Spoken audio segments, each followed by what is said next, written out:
Suddenly, I'm awake. The dog is going crazy. There were 9 men in the bedroom. They were dressed as policemen. They were heavily armed. They were all shouting, insulting you. Hijo de puta. They didn't give us very long together. And then they took. My name is Colin Armstrong.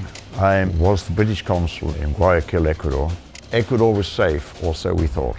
We want $5 million. The sooner you give me the $5 million, the sooner I'll let you go. Mutilation is part of the game. Fingers, ears. Okay, cut the red wire. 1, 2, 3.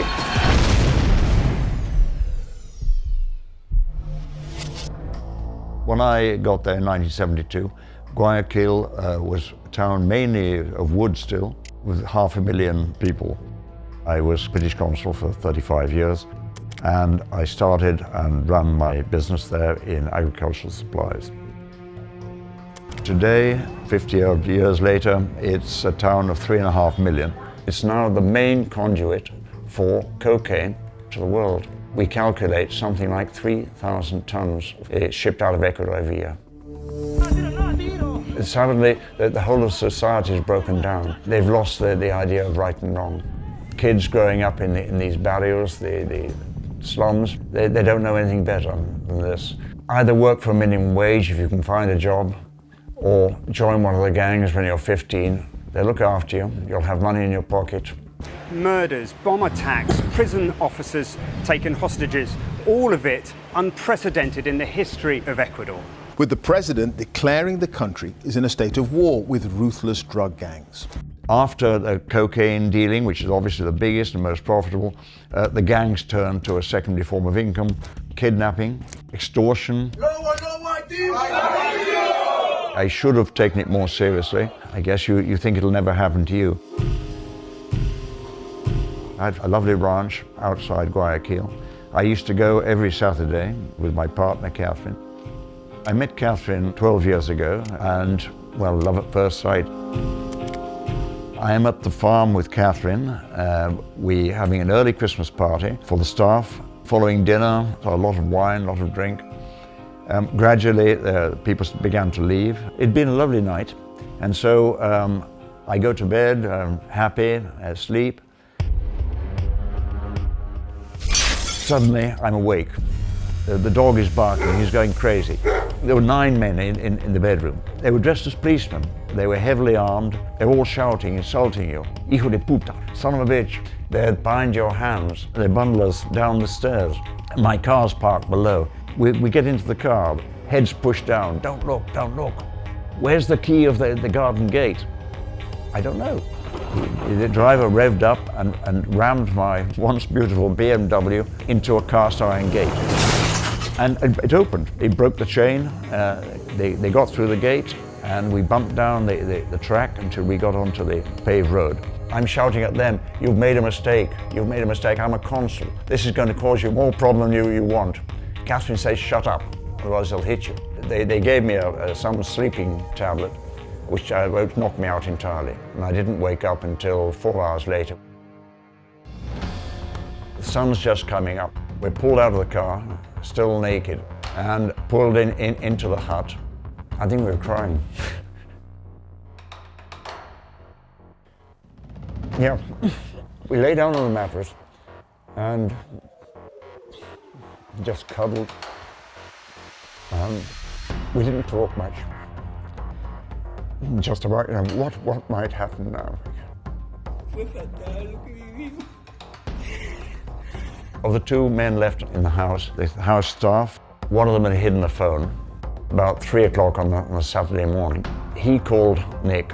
My son is now the British Consul. Nick called the ambassador in Quito. The ambassador called London Foreign Office, and the Foreign Office contacted the Prime Minister, Rishi Sunak. 4 hours later, they came back, and rather proudly, they say, "We are the Tiguerones. We are the biggest and the best group in Ecuador." They brought what they said was an explosive waistcoat, and they put it on Catherine. They pointed out there was a red light flashing. They were going to take her back to Guayaquil to give a phone to Nicholas. Were she to go anywhere near the police, they would know, and they would explode it. So do what we say or we're all going to be spread all over the street. I said, if we survive this, then we would go to Antarctica and to the South Pole. We had a last kiss. They didn't give us very long together. They took her. They drove her back towards Guayaquil and said, go to Nicholas and deliver this phone. So she's bundled out of the car. She went into the compound, walked to his house, and he was standing outside with his wife. And she said, Nick, I've got an explosive belt on. Oh hell, don't come any closer. Huh? Just stay where you are. And she sat there and waited for the bomb squad to arrive. When they came, all in their explosive-proof suits with shields, they looked at it, and then they gave her a pair of pliers and retired 50 yards and said, okay, cut the red wire, just like the movies. He was very, very frightened. Cut the red wire and the whole of the world goes bang. So 1, 2, 3, she cut the wire, nothing happened. So then the police came close, they then sort of cut the tape, pulled off the jacket, and with that then she could go and talk to my son. Some hours after Catherine left, someone came in and thrust a phone at me and said, the boss wants to talk to you. I put the phone to my ear and a gravel voice said, escúchame, listen to me. We want $5 million to let you go. The sooner you give me the $5 million, the sooner I'll let you go. Do you understand? Then he put obviously put phones together, and he put my son on. Dad, are you okay? Yeah, Nick, I'm okay for the moment. I said, well, Nick, we have to pay a ransom, $5 million. You know what to do, so please carry on. Yes, Dad, love you. The Prime Minister, Rishi Sunak, personally called Nicholas, my son, to get more of the story from him. Then he called the new president of Ecuador, Daniel Noboa. So shortly after the president gave his order to eliminate the gang, the police saw my phone traveling to Guayaquil, even pinpointed the house. They raided the house, took the 9 people, and they found my saddles there and things stolen from the farm, so there was no doubt about it. The next time that Mr. Big called me, he said, you've caused me a lot of trouble. This guy was seriously annoyed. I've ordered you to be killed. And when I was trying to reason with him, he suddenly rang off. I had a long time to think. I was stuck in this concrete room. I could only just see glimpses through the window. I could hear noises, trucks moving, motorbikes. Someone was going to come and the door would open and that would be it. Mutilation is part of the game. Just a week before I was taken, I saw TV coverage of a man who had lost 3 fingers to make the family more keen. So fingers, ears.